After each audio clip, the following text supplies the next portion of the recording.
Hello everyone, my name is Maite and I'm going to be your teacher this year. And just to start off, because I know it's a very common question, I'm going to be teaching you guys how to draw a figure. So with this figure, we'll be going over proportion and the rule of 7 heads, so that the rule of 7 heads will basically teach you that to have a proportionate figure, you will need 7 heads, that your figure will have to be 7 heads tall. Now this is just a guideline for a basic proportionate figure. Eventually we'll go into stylized figures and that will be a totally different process, but 7 heads is the basic guideline. So the only supplies we'll need for this is just your sketchbook and a pencil, and that's all we're gonna need, because that's it's just basic, very basic. You can have an eraser if you want to, but I'd rather you not, because it's gonna look messy and we're gonna have it messy, and then later on it's gonna be refined. Okay, so we're just going to start off with the head. It's just a basic little ellipse, and then we're gonna go in and define the chest and shoulders, and then draw a midline. And then we're going to do a simple guide for the hips.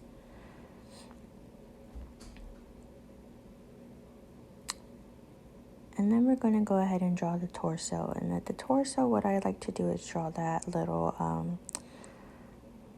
curve, and that's like the bottom of the rib cage. I'm going to add the shoulders,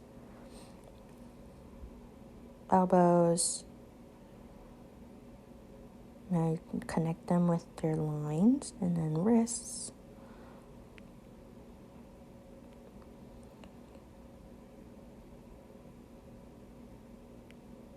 And now we're going to add the hips.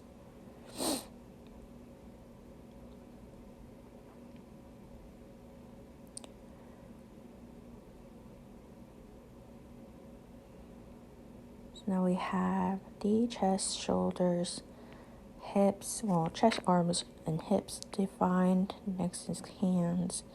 And for the hands, we're just going to do some basic little shapes. Now we're going to do the legs. So start off with the femurs and the knees. And then we're going to go in and draw the shins. And then feet. And then again for feet, we're just going to do very basic shapes.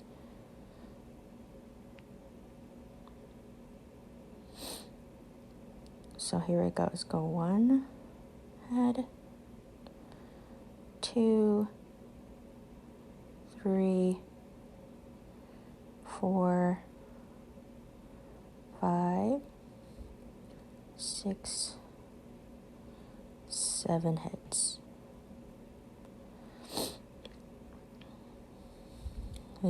That's the 7 head it's tall that you need. That's the guideline you want to use for basic proportionate figure.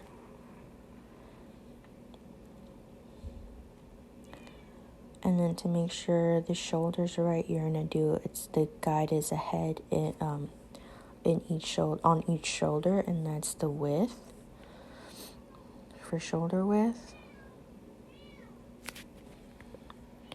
So now we're going to go ahead and define the body with a few lines. We're going to go ahead and connect everything to make sure there's a base, like a good solid outline to that body. But this won't be our final outline.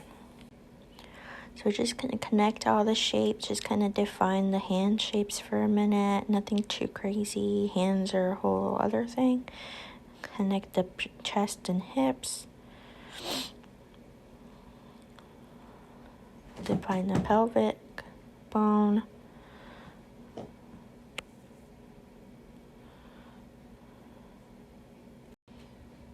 You're going to define the rest of the legs.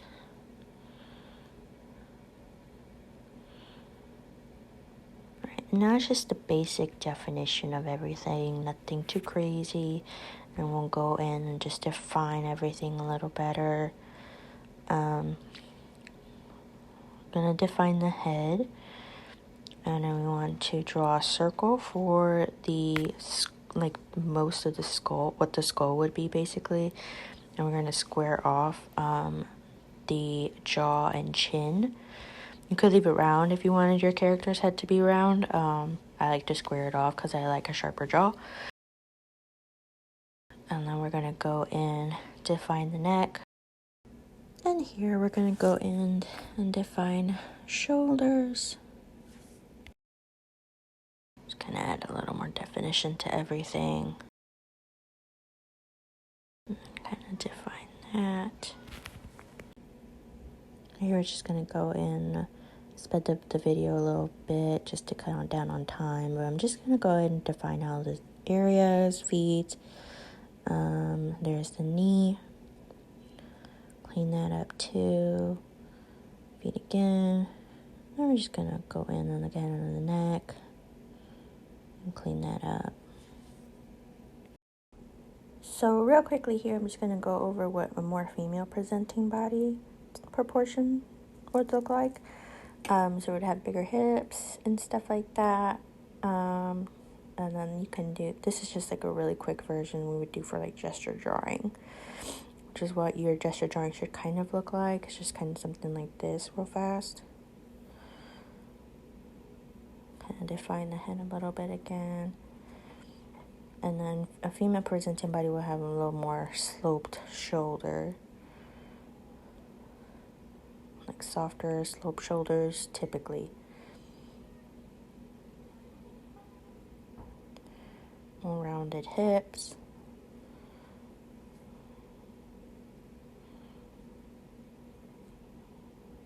And then she's a little posed, so that's why she looks kind of different. It's a little bit of a pose there.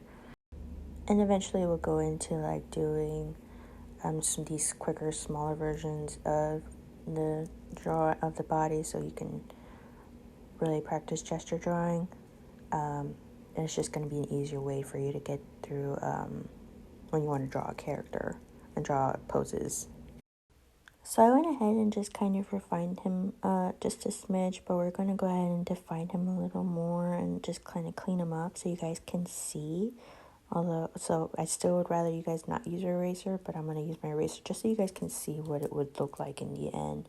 Just a more clean, refined version of it, and what you kind of want it to look like.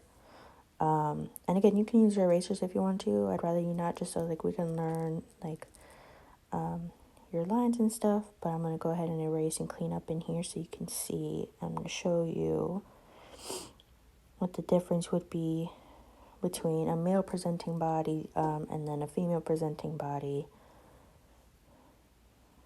Just going to define the neck and slope the shoulders a smidge. Kind of clean that up and then go in here. Let's make this. So this is another thing, is that male presenting bodies will have much smaller hips. I'm just going to make those a little smaller.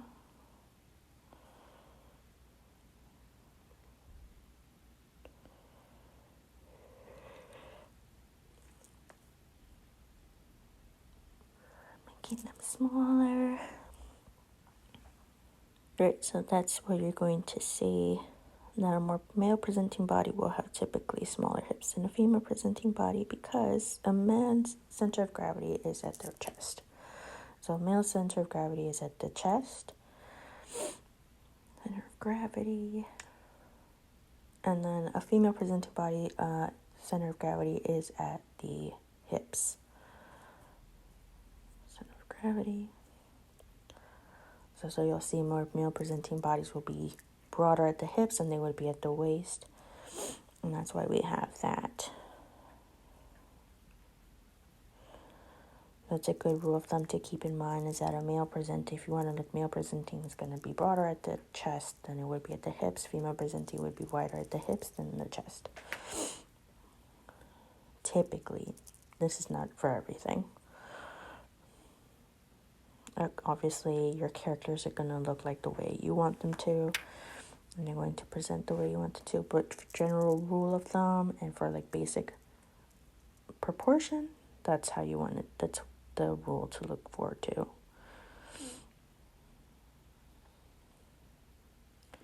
gonna clean up right here so you can see the shoulders.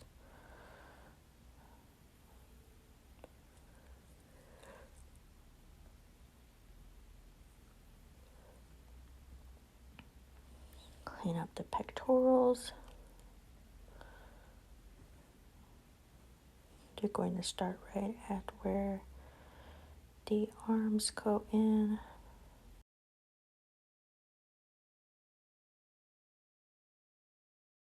We're gonna define the ankles. So you're gonna want to do, like, when you go in with simple guide, just do circles for all the joints just to make sure they're defined, and then wider up on like the shoulders, smaller elbow, smaller wrist. Same for the knees. You can do circles for where the hips would be. So like the beginning of where your legs would start, you can do circles there. You don't have to, but you can. It helps. And then circles for the knees, circles for the ankles, just to give you a guide of how the width of it would be. And go in, define the head, define the ears. Go in, and at that circle, where the circle line was, we're going to draw in the nose. Kind of brush away. And this is like a good general guide to proportion, and using this rule of 7 heads to kind of guide you in this. And again, this is just for more proportion characters, but stylized characters, it's going to be very different. But it's just a good rule of thumb to keep in mind. And if you guys have any questions, please feel free to ask me.